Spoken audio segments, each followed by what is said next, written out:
Alright guys, just thought I'd do a little bit of an update today. As you can see, I'm back in Spain. Been working a lot in the UK lately. Um, yeah, things are sort of progressing. It's a bit slower than I would like, but Spain's a bit like the Philippines. Often you'll get things that hinder, slow down, knock back, whatever you want to call it. Because at the moment I'm sort of looking at buying a property here. But already noticed the bank tried to stick on the front end the full cost of a life insurance policy for 20 years in the mortgage. So basically you'd pay the £7,000 up front inside the mortgage, then sort of pay the interest for whatever reason. It seems absolute madness, especially when I plan on paying it off in a year. So not happy with that. And I've already asked the question, why is this set up like this? Because without a doubt I can get insurance elsewhere. A, cheaper, B, monthly, and C, cancel it as soon as the mortgage is up. So I'm just going to look at that at the minute, but there's a prime example of someone that's slowing something down. Because one of the things I do find is the banks are fairly limited in Spain on what's available, but not in a rush. But it would have been nice to get it sort of locked in this month, finish the paperwork next month, and then it's all primed for the holiday season. But instead, dealing with the legalities to make sure it don't get ripped off. That's one thing I will say, is you'll find people in a rush to take your money off you. Just slow things down and double check, because there's normally a reason that they want to take the money. In this case, try and lock us into a insurance policy that quite simply, A, I don't need, but B, it's 3 times as much as it should be, and at the start of a mortgage rather than monthly where you can just cancel it. So that's bugging me at the moment. Work in the UK is steady. I've got to admit, I do find the UK a bit difficult these days. There's a lot of negativity. Can be quite a toxic environment. Don't know what's happened there. Yeah, it's a bit strange. I mean, I think one of the things you do get is when you leave a country and come back to it, you can change your perspective, because spend time in Asia, spending time in other parts of Europe, your perspective changes on how life is. A lot of stuff in the UK is very focused on money and false fronts, simple as that. But trying to avoid all the negative stuff. But I know it's not just me, because a lot of the people I know that travel around have got the similar issues, in the sense of you do find it when you go back that things aren't the same. It's a bit like a couple of friends of mine at the moment looking at heading back out to the Middle East, because they quite simply don't like the UK, and guess where they're from? The UK.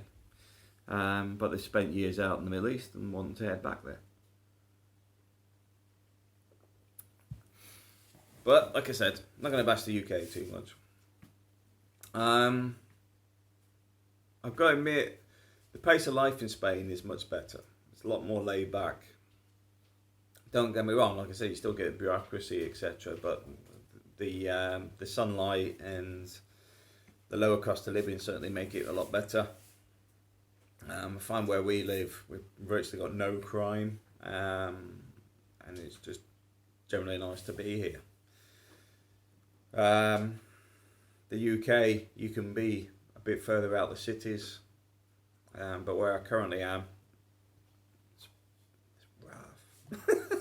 I mean, as a city, it's a rough place.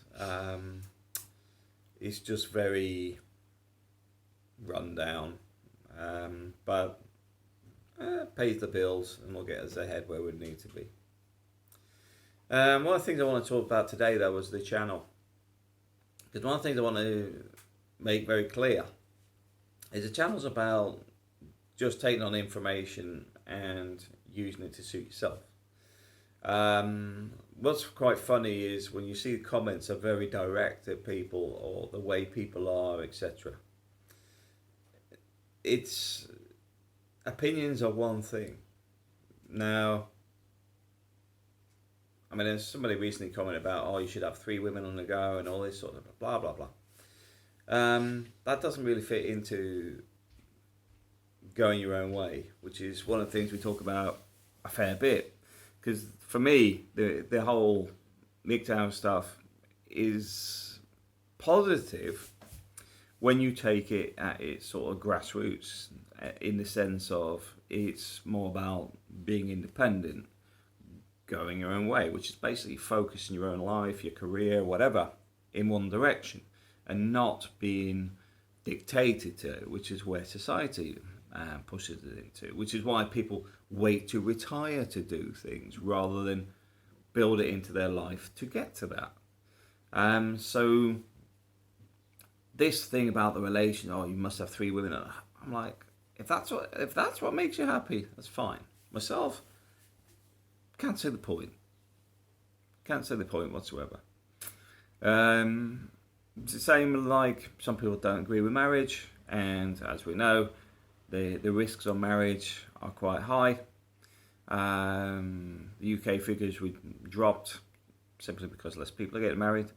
But ultimately, if you want to get married and settle down, then that's what you want to do. Now, don't get me wrong, you may end up with relationship issues and everything else, and coming out the other side saying that was a bad mistake, blah, blah, blah. Guess what? That's experience. Because the information, like on this channel and on many others, actually talks about the risks of marriage. And also, for me, the relationship has to have the values in the first place. If it's just about the ring, the wedding day, all that sort of stuff, you've skipped over all the fundamentals of marriage, which is setting yourself up for a fall. In that case, I would say, think about it, but personally, I wouldn't recommend getting married, because if your partner is that way inclined, after about 18 months, a year, they may think it was a bad idea, which is where we get to the 45% fail rate, because you might think the same. So what I would say is choose where you want your life to go, set it on that path and head in it. This is why I was saying, someone goes, oh, you should have all these women, you should. People want to, some guys just want to live on their own. Other people will say, well, they go off to wherever to meet women or pay for women, whatever they want to do. My personal view is do what works for you. That's it. End of. Because life is too short. It's about finding what can make you content, happy, doing things that you want to pursue. Now, being content and being happy are 2 different things, because the pursuit of happiness can often be a constant, in the sense of you may never reach it. But being content with what you have, for example, is completely different, because you already have it. So you can be content and happy, but the pursuit of happiness can be an ongoing thing, because you constantly look for something else. So bear that in mind. It's the same as recognizing negative effects on your life. Negative people, negative jobs, things that have health impacts, things that suck your life out of you. I mean, you can be in a very toxic job that is constantly drawing your life out. Now, don't get me wrong, I get into these types of roles from time to time, and my focus is quite simply to correct it. And once it starts correcting, the work-life balance starts balancing out. If it's a constant and there's no interest to change, guess what? Change jobs. Because if they ain't willing to change it to actually get to a bit of normality, say for example, they don't use technology properly, or they don't want to update, or if somebody's stupid enough to do 80 hours a week and they couldn't care less as long as it's not them, then you're probably in the wrong job, unless you want to be a modern slave. So my personal view is quite simply to assess things regularly. Don't get me wrong, contracting is way better than having a job. I like contracting because A, I do 3-month contracts, which means I can have 6 months in the year out, no problem.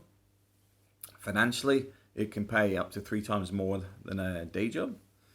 And most importantly, you're not involved in politics, because office politics is one of the worst things I find in the UK. They're a constant.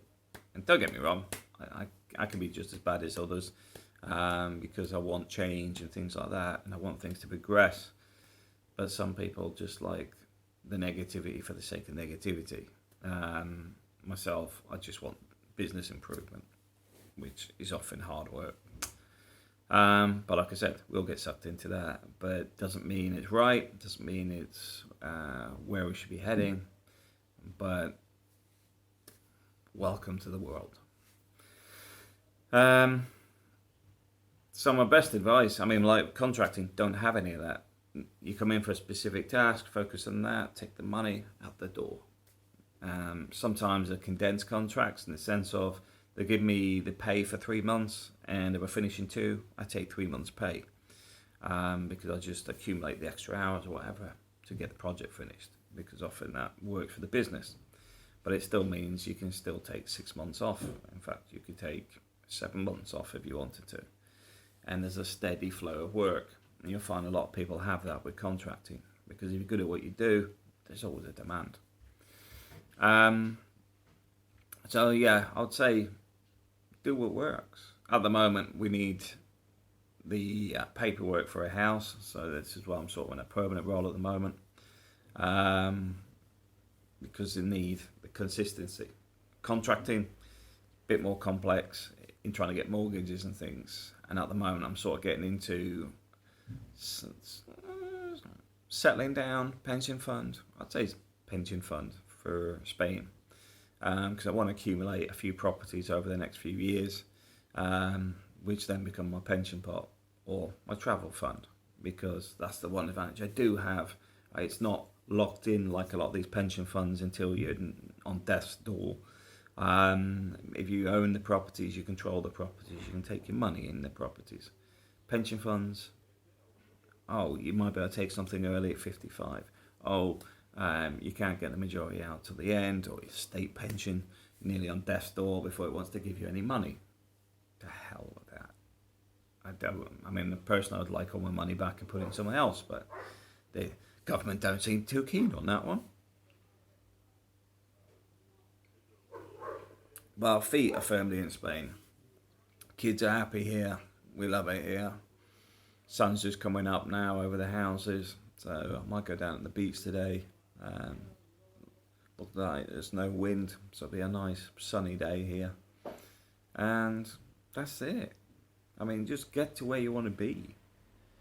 And I know some of the times it's difficult, in the sense of you may be in a dead-end job. You may be unable to see where you need to go. But this is where personal development comes in. Because, for example, if there's a career path that either you can progress where you are, or you can get on another path to move forward, then do it. Don't use, well, the company won't pay for training, or there's no job I can do, blah, blah, blah. One of the things I will say is, if you put the effort to it and put the mind to it, you'll achieve it. The degree of separations that often occur about people getting better jobs, etc., are often around qualifications, often around the ability to follow the system more simply. They're often about education that you took at school. But one of the things that you learn as you get older is, if you put your mind to something, you can achieve it. You know, if you're not good at mathematics, start again. If you want to be good at mathematics. Because one of the fundamental problems with the education system is it doesn't recognize the value of knowing something. It just tells you it. You know, you get these things around maths that will say, If a train leaves the station at 8:45 and there's a train leaving another station at black, guess what? I couldn't care less, even though I stood at the train platform, because I'm only getting on one train. I'm getting on at 9:15. And guess what? I'm only concerned that it arrives at 9:15. The rest of it doesn't matter. But if you're trying to work out the square meters of the flooring of a building, the cubic air capacity of a room, then those things have use to me because they work in my industry. And that is one of the problems. A lot of the education system is focused on the mass. Well, the mass often don't get things because they're not real world. So if you do think you could do better and you think it would actually be beneficial, I'd recommend doing it again. But start looking at how you can utilize it. There's a friend of mine, terrible at counting, but he can look up on a roof and tell you how many tiles you need in almost an instant because he can work it out in his head. But can you ask him the meterage? Probably not. In the sense of you give him 5 meters by 8 meters, you'd probably go, don't know. But he knows a tile's this certain size. He knows that sort of length is this quantity of tiles. Yeah, he failed at school because guess what? He's no good at maths. But it doesn't mean he is no good at maths because he's always right on his tiles because he tiles roofs for a living because he's got real world uses of that. And on top of that, he's got the experience that backs it up. So one of the things I will say is, it's never too late to learn something new. It's never too late to go over something that's bothered you. Because some people struggle with reading, some people struggle with maths, some people struggle with public speaking. Yet, as you mature, you'll find some of this stuff is actually easier to learn because you have more patience and time span. And don't get me wrong, you may get more frustrated with things because you don't absorb it straight away. But if you want to persevere and get on with it, I'd say do it. Because it opens up more opportunities. It's as simple as that. Or makes you more confident in yourself. You know, like I said, public speaking is one of those ones a lot of people struggle with. But all I recommend is doing it more and more. Doing videos. It's quite good because you can actually see how you are as a person. Are you animated? Do you sit still too much? Are you a bit stiff? Does your voice come over as natural? Does it sound stuttery? Does it have gaps, ums, ahs, and all this sort of stuff? Because if you practice, you'll improve, which is my point. Is you can pretty much achieve whatever you want. Now, don't get me wrong, I'm not saying everybody's going to be the next surgeon, because unless you've got 10 years to train as a doctor, then move into surgery, which I believe is the time span for that, you're probably not going to be a surgeon. But you may actually be able to fill in some gaps in your knowledge, but also you may find that you can progress your career in a different direction. One of the things I find in the UK, a lot of companies do a lot of false promise. They promise they're going to put people on training courses and all this sort of stuff, and then don't. Don't let that hold you up. Tell that now. Don't let that hold you up. Because they'll put you on these internal garbage ones, which are little tick box exercises and multiple choice. They're worthless. The companies will go, oh, they're fantastic. Oh, yeah, they're great. We're training our people and all this sort of stuff because that suits them. It's not getting you a Prince 2 for project management. It's not getting you a degree. It's not getting you a diploma. It's not progressing your career. It's a tick box exercise for the majority of them. If you want to actually progress, put the effort in yourself. If they say, oh, well, we'll review it and we'll come back to you and all this sort of crap that they often come out with, shelve it and just carry on. Get yourself a course and put yourself on it. And just say, well, you didn't come back to me, so I booked myself on a course and carry on.